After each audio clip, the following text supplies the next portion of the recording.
I don't know if it ever crossed your mind while you were watching the game that I had picked the Bills to win that game on Sunday. It certainly crossed my mind and a couple of the minds of the people I was watching with. But at the end of the day, I finally picked one right. So back off. There you go. It's done. There's no more. It's a curse. It's lifted. It didn't ever exist. It's not real. There you go. I have quelled all the rumors. As you know by now, I'm sure the Bills beat the Titans on Sunday in one of the ugliest wins you'll ever see. 14-13. The first half was brutal. The second half was barely better, but at least for the first half of the third quarter, it was just more of the same. The Bills only had 209 total yards. The Titans only had 276. It was 3-0 at halftime. The Titans led 3-0. This is the fewest points in any NFL game in the first half of any NFL game thus far this season.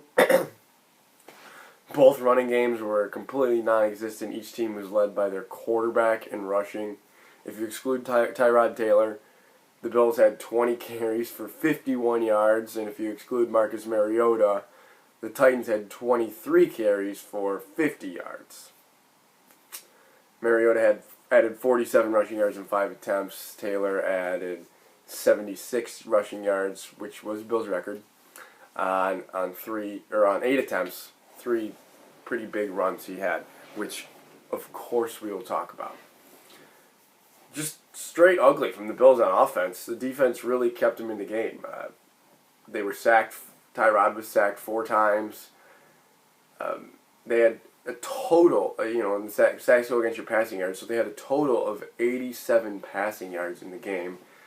Tyrod, as a thrower, was 10 of 17 for 109 yards. The late touchdown to Hogan, which gave the Bills the win, so, happy about that, obviously.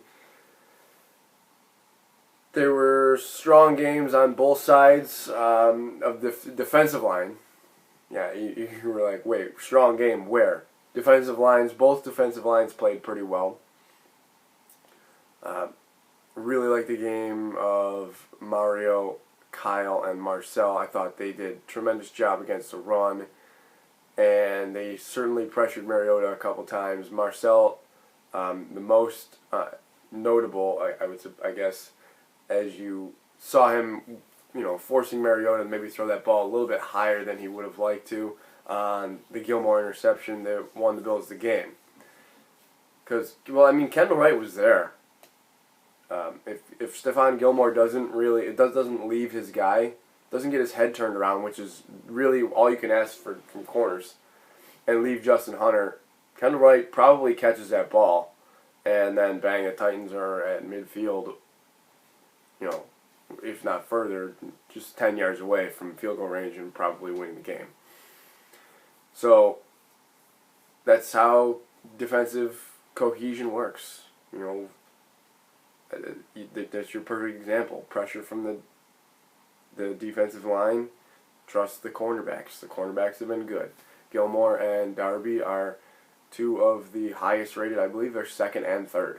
I believe Darby is 2nd and Gilmore is 3rd, according to Pro Football Focus, in overall grades from cornerbacks so far this season.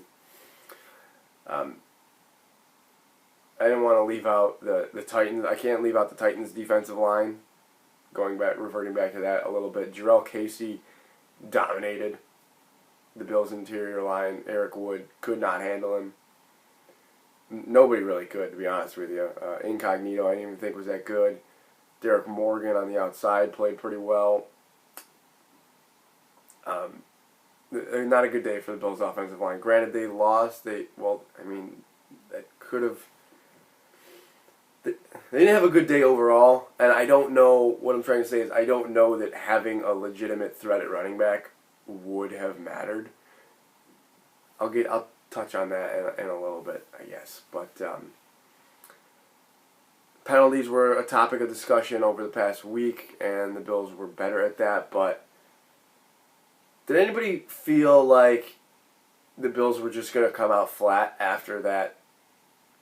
You know, the effect that the effect the opening kick had on the game. If you don't remember, the Bills kicked off the opening. They kicked off to start the game, and the kick returner fumbled the football out of the end zone and didn't get it back. And the Bills recovered at the 1 yard line. But Marcus Easley was offsides.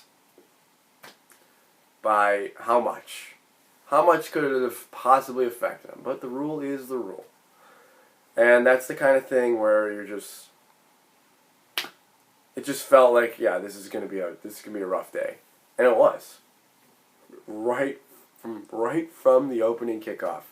I don't think Marcus Easley's ever really committed a penalty on special teams. The guy is a stud on special teams. It was amazing to see. And there you go, he's offsides. Maybe that has to do with Billy Cundiff, who's no longer on the roster, but maybe that had to do with Billy Cundiff and his timing is off or something. Whatever. I'm glad that it didn't, cost the Bills a win, because, they could have gone up 7-0 right there within 10 seconds. But they ended up having sort of, at least for Tyrod Taylor. Tyrod Taylor had to put the team on his back in the second half. His wide receivers were pretty much absent, with the exception of Chris Hogan. He had Percy Harvin and Robert Woods starting with Sammy on the bench, and they combined for 1 catch. Harvin has 1 rush for -1 yards. No catches on 4 targets. Chris Hogan, 2 huge plays. The 46-yard catch from Taylor and the pass to Taylor, if you want to throw that in there for the touchdown, and the eventual game-winning touchdown on that little rub, a little cross-up. Could be offensive pass interference. It could have been called. Given that it's the Bills, I'm kind of surprised that it wasn't. The lack of production thereof, and there's only one catch for Charles Clay as well, and the lack of production from these guys might be a reflection of how much the Bills need that legitimate threat at running back that I talked about. It seemed like guys were a little bit more open when people respected the Bills' running game. Because, I don't know disrespect to Bobby Dixon. He just doesn't look like a running back there. He's slow, and he's bigger, and you know where he's going to be. And Dan Herron led the running backs in rushing. Not that that's saying much, but similar. Like, he just hasn't. The time isn't there to gel and whatnot. How could you expect much from him? Coming into his first game, hasn't played in, since the playoffs last year. Not that surprising that he struggled, and the line didn't play well at all. Could also be a reflection of the Bills needing Sammy Watkins, who clearly has an effect on the offense just by being on the field. I think you've seen that the past 2 weeks. He hasn't been on the field, and the Bills' offense has looked a little bit different, with the exception of the final 3 quarters in Miami, where Sammy didn't play and the Bills just kept the foot on the gas pedal. But they had a legitimate threat at running back. Carlos Williams was running wild, and LaShawn was at least still playing.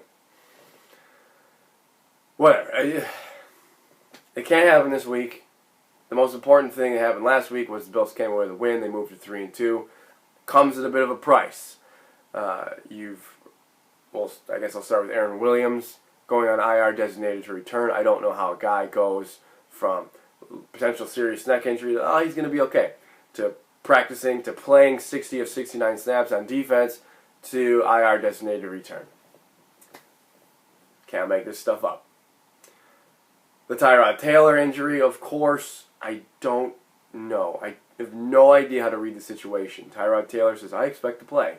Then he says, well, I'll know by Friday if I'm going to play. Well, you just sort of contradicted yourself there. But Rex is contradicting the reports that are coming out from like Jason Lock and 4 and what have you.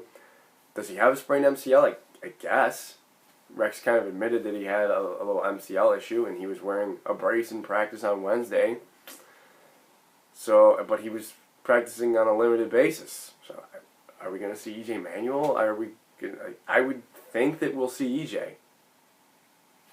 I think. But I'm not sure. It's tough to make this sort of preview when you're not sure who the quarterback is going to be. Because the Bengals are coming on Sunday. They're 5-0.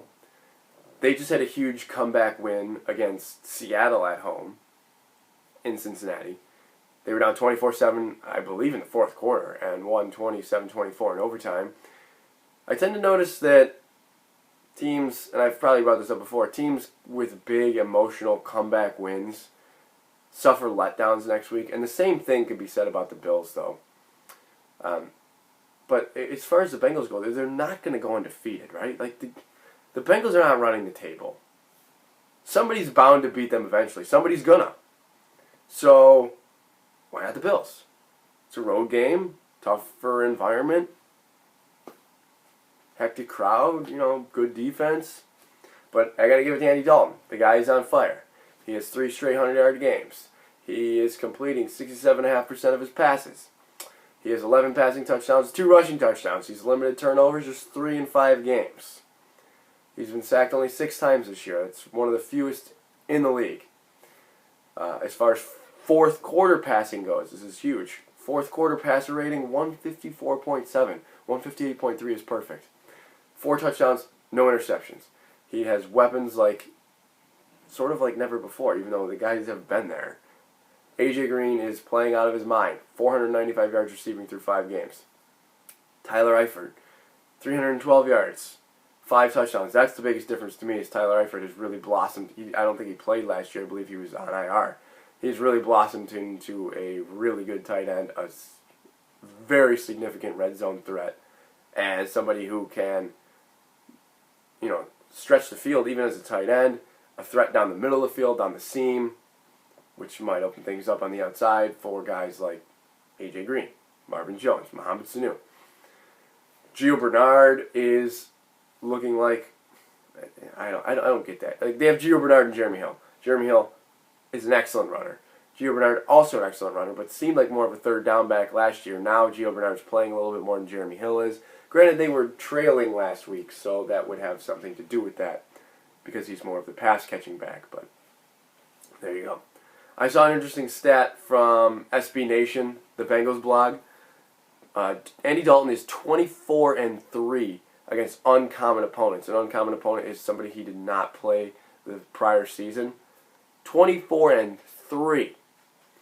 He has 58 touchdowns, 23 interceptions in those games. Quarterback rating of 102.5, 67% completion, 8 yards per attempt.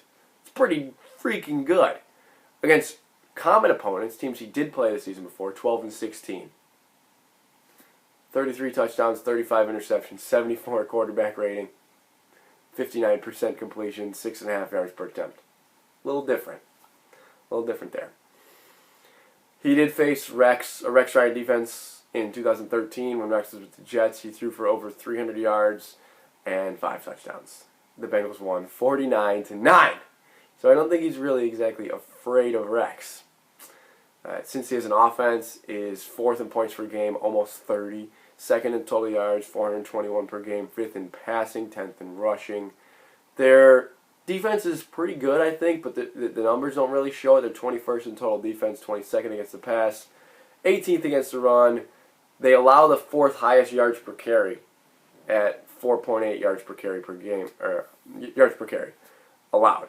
So there you go. There's the Bills needing that threat at running back. Hopefully Carlos Williams is back. Maybe even LaShawn McCoy can play. We don't really know the status of these guys yet. We don't know the status of our quarterback, so it makes it tough to predict this. And Cincy's combined record of their opponents is 8-17. Those are the only team other than San Diego who was 1-0 to be over 500 when they played the Bengals.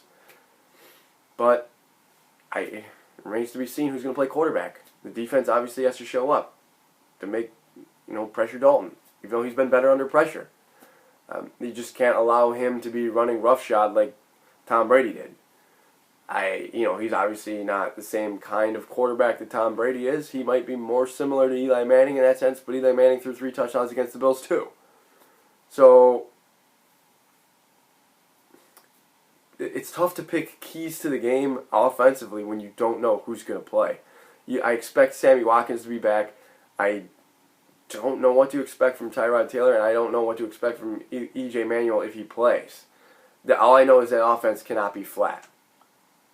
Sounds so obvious, but the offense just cannot be as flat as it was in the first half, or the first 3 quarters the past 2 weeks. It's just that cut and dry. And like I said, the defense has to be on its game. Because you have to assume the Bengals are probably going to score 20 points, and the Bills probably have to do the same. So let's make a prediction here. I'm picking the Bills to lose. Some of you might like that, although I was right last week.